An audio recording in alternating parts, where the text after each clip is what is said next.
Hello, everyone. Thank you so much for joining us for a Q&A with Zia Anger, director, writer, producer, all the things of my first film. My name's Kate Mason. I'm a programming and events associate with Film Independent.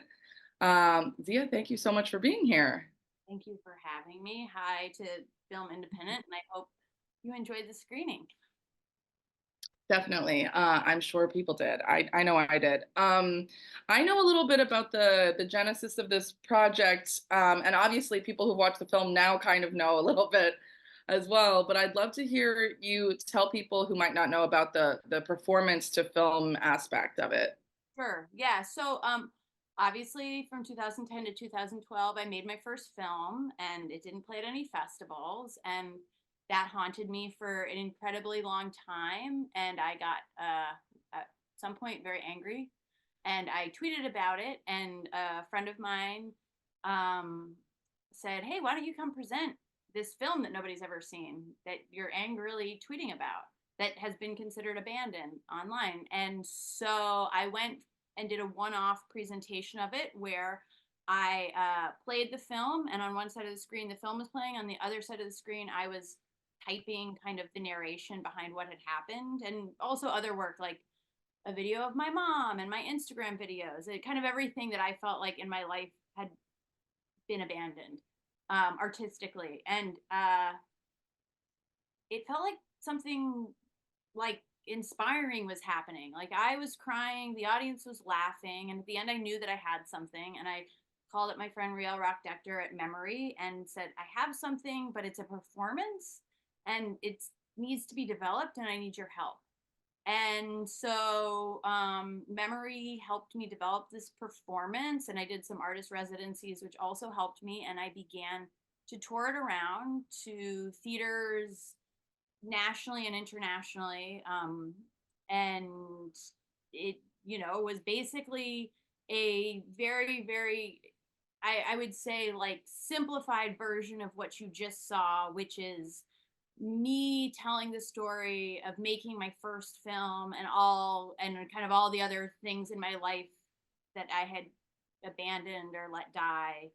And yeah, it was totally antithetical to like any type of like traditional distribution of moving images, and it was like felt like this totally radical thing for a number of years. And even on when the pandemic started, I started to do it online, and it was very interactive. Like I would text with people had my phone number, text with people during the performance, or I would in the live performances airdrop. And it just felt like this very radical thing that was antithetical to film distribution. And then I also knew that I had a really good story, and I was like, you know what, I don't care if like my legacy of this amazing performance is tarnished. I'm going to try to make this into a feature film because Mhm. I want to be a feature filmmaker.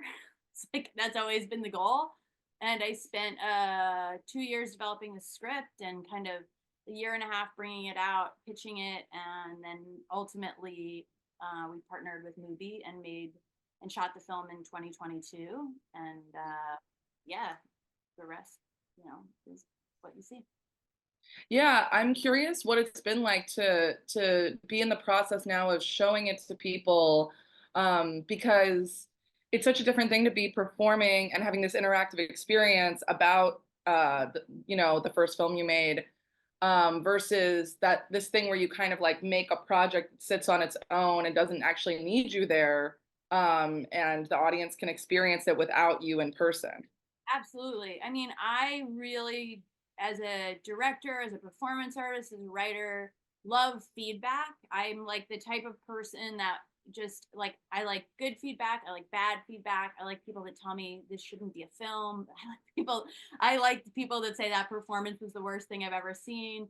And I also like when people are really positive. I like the whole thing because I think it helps bring me closer to like the story that I want to tell, which isn't necessarily like for the people that hate my work. But it helps me figure out like, well, who is my audience and what am I doing here? So for me, the process of making this film was very much like the performance. I I got a lot of notes on the script. I probably did like 70 drafts at the end of the day, just kind of like based on those notes, based on like bringing it closer to the story that I wanted. And then, you know, after we shot it, I edited it with two amazing editors, Joe Beanie and Matt Hannum, and some amazing assistant editors for over like, I think it was almost like a year and a half at the end of it all. And there were just so many drafts, there were so many versions, there was so much feedback that by the time it became this finished thing that you have just seen, I just kind of made my peace with it, and I am sending it out into the world, and I am not looking at things online like I normally would. Um, because I feel incredibly proud of the work that not only I did, but my collaborators did, and incredibly proud of like the way that we all kind of gave each other feedback and worked with each other. And I'm just, like, this is it. I got to make exactly the project I wanted to make, even though I didn't know that this is what it was going to be in the end. And so yeah, so it's so my process is, transferable from performance to writing to directing to editing. But it has, had a lot of growing pains to, Mhm. along the way, just because I'm kind of like, the further you develop your process, the more you like get specific about it and have to deal with things you never wanted to deal with in the past. Like you saw the young version Mhm. of me. Not Yeah, you brought up your editors, and I thought the editing was so impressive. Like it really, it's so, I mean, it feels so hard to translate like a person's inner workings and their mind onto screen. And I think you're using like a direct address to the audience to kind of like hold their hand at points, but really the editing I think takes over in a way that's like so meaningful and beautiful. And you're this is like really ambitious. You're getting into like the personal, the universal, the birth, yeah, conception, death, abortion. Like how did you think about like what the visual language would be and the approach to the edit to try and yeah, transmit all of that? yeah. I mean, visually, like it started off with the cinematographer Ashley Connor, who was the cinematographer on the first film as well, I and read that that. character, So cool. the character of Alexis is sort of based on her. And I in the past I had been really like, you have to shoot it this way. That's not right. I mean, in the past, like when I'm 24 years old, I was just like a really different director back then, and really like needed my vision to be what she was shooting. And this time around, her and I had done so many music videos together and so many other projects that I had come to realize that the best way to work with Ashley, and the way that it's going to feel the most like me in my head, right? Which is the personal, it is the universal, it is like the deeply poetic, the deeply emotional, was to let Ashley do whatever she wanted to do, because we Yeah. share brain, and we share humor, and we share poetry. And so it started there, right? And she shot Mhm. basically the entire film handheld. I think there's like two shots that are not handheld. And Mhm. uh, then when we get into the edit, all of a sudden it's Joe Beanie, who's this incredibly iconic editor, who is iconic because he is rigorous as hell. And I had never worked with an editor like that. And like, he brought me to my knees in terms of like, in front of the film gods, in terms of being like, how what do I do? How do I make this? I did not understand how rigorous editing could be, and how important it was, the process, especially to a film that is literally this complicated. And without him, I apologize for the language, but like I would have been totally fucked, because because there are so many levels of this film that even in my mind, I hadn't totally been able to work out in the script. And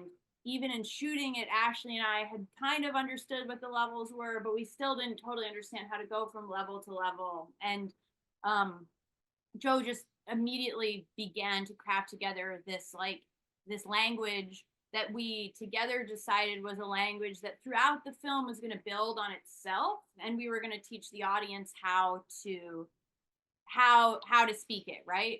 Yeah. So it was really, really, really difficult, and there were so many loose ends, like scenes that we cut and stuff like that were leading us astray in that language, that were problems with the script, right? That next time I would not do, and I would probably never make a film that has this many levels to it because, right, like it is so complicated, and as fun as that is, it's like, it's so deeply personal and within me. I wouldn't even know how to write a script like this again, but that really is kind of like, so by the time I started working with Matt, like I knew what the language was. An incredible editor like Matt can look at a film like this and be like, okay, that's the language. How do I keep going with that? How do I refine that even more? Mhm. And it really became, a film that, like, up until the very end, we were we were still tweaking stuff, and we were still literally writing and rewriting stuff. We rewrote the beginning, and not the last scene, which never changed, but the monologue that happens over the crew. We were Yeah. doing up until the end, and that was my editors saying this still needs to be edited, and not necessarily from a cutting perspective, just from like a writing perspective. Like, you're still Yeah. not exactly what you want to say here. And it was such, like, honestly, like the most beautiful, exciting thing I've ever done as a filmmaker, was to like get my ass kicked like that. Yeah. Yeah. Yeah, you can really, I mean, you can really tell, like, especially with the part you're talking about was when I was really just sort of awestruck by how precise and you could tell how thoughtful that edit was. So it really shows. Oh, Um, I'm wondering also about like creating the environment for the actors that was, it's two things, right? It's like you want to show the chaos and the dysfunction of this yeah. original film and put them in that space, but then you're also directing them in the more mature, more, as you said, like evolved director that you've become. How did you navigate that? It started with the casting process, and I really kind of tapped into to the feelings that somebody would bring me when I would either talk to them, or when I would watch a tape of theirs, or when we would have a conversation, right? It's like, does this person have the essence of the character that I feel in my heart? And Yeah. some of those characters are based on real people. Some of them are combinations of many people. Some of them are like even based on myself. Although Vita, I had to think as somebody outside of myself for a lot of this process. Um, and then what I realized, in kind of the act directing part, was that like everybody was going to have their own process, and what I needed to do was just help them along in that process. So some of the actors really wanted all the information possible, like, so I would give them like access to like every old email I had ever sent, every right photo of me and whoever, every diary entry I'd ever written. Odessa, for instance, really just wanted access to me. She just spent a lot of time like observing me. I don't even know if she wanted it. It's just what ended up happening, right? And then there were other actors that were really like, or at times the same actors would be like, that's too much information. I don't need to speak to you. Like, don't give me any info at all.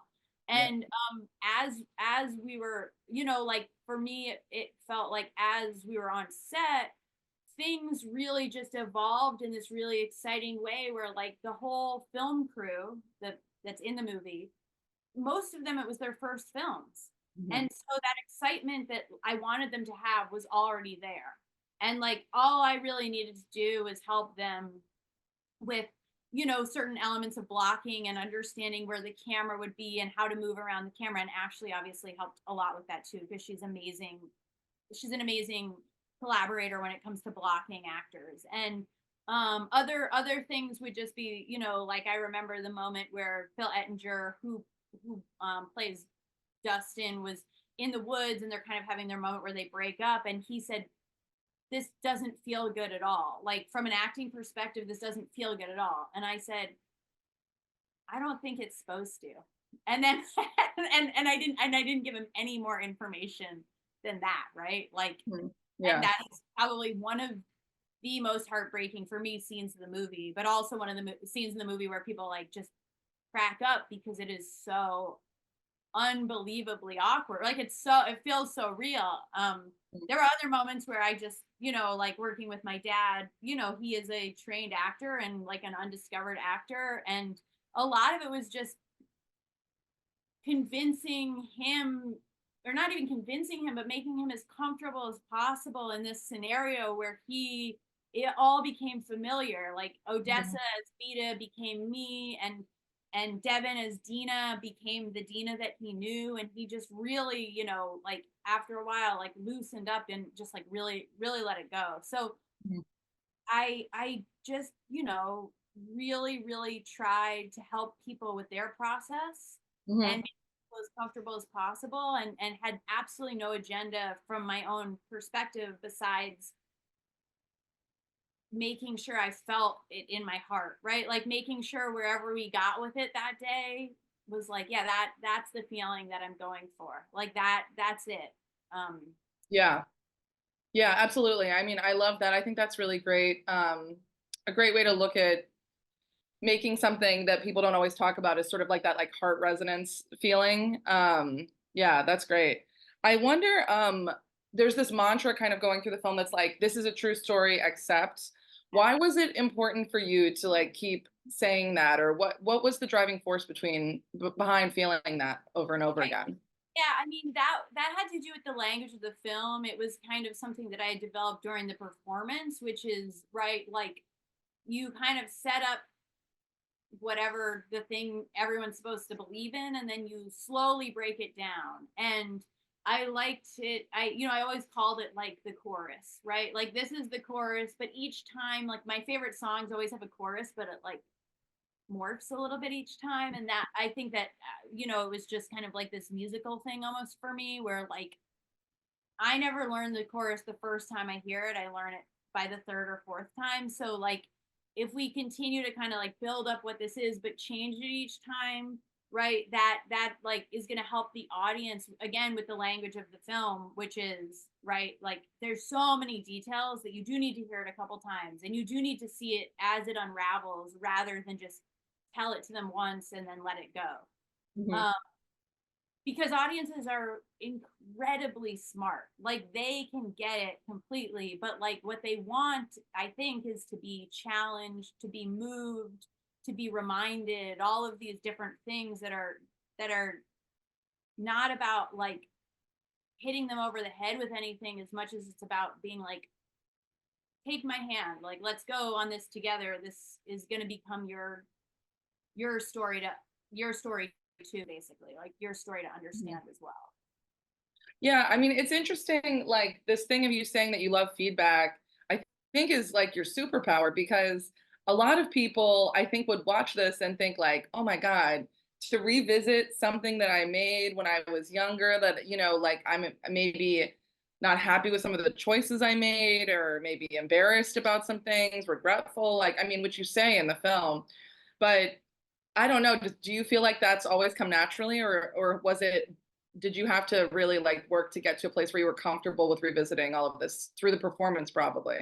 Yeah, the performance helped me. I mean, it's long before the performance, I would just like get drunk and watch the film with friends and like tear it apart. But also Yeah, be like, why did this not get into any festivals? yeah. I mean, I know why it didn't. For there was a number of reasons, but it just was ahead of its time or something like that. But I think that the feedback thing, I've always really appreciated people being incredibly direct with me, Mhm, right? Like I like directness. I like mhm. if someone's like, "Hey, sorry, I don't like you. I don't want to date you." Or I actually no, that has not really ever happened to me. It was more like I would be like, "I don't like you. I don't want to date you anymore." I know. Yeah. Whereas like everybody else kind of like beats around the bush. I just never really liked that. And then when it came when it came to like making art, it, you know, when someone says this isn't working or this isn't good or this could be better, right? Like a lot of that was just about letting go of the ego of it all, right? Yeah. Like kind of letting that be obliterated and understanding that like this is through the first film not being seen. The goal when you're making a film is for people to see it. And it is, you know, for a lot of people to see it or as many people as possible to see it. So my ego was really obliterated when I realized like no one is ever going to see something unless I actually like make something right that is Yeah. in with people, and that starts with somebody being on set and being like, I don't understand that. What is Hmm. that? Right? I don't, or somebody reading a script and being like, I don't get what you're trying to say here, right? Like if they are not going to understand it, then how can you expect, right, the audience to Yeah. understand? So I guess that would be, you know, Yeah. big thing that I worked on, and you know, it was by accident, but it, you know, it was a great lesson. Yeah, yeah, absolutely. I would be so sad if we didn't talk about the end because I was really like so impressed by it was such a bold choice and I feel like yeah, I mean, you're the whole time there's definitely like a feeling of sort of like you're gonna go. I mean, as you say, like, is it too esoteric or esoteric?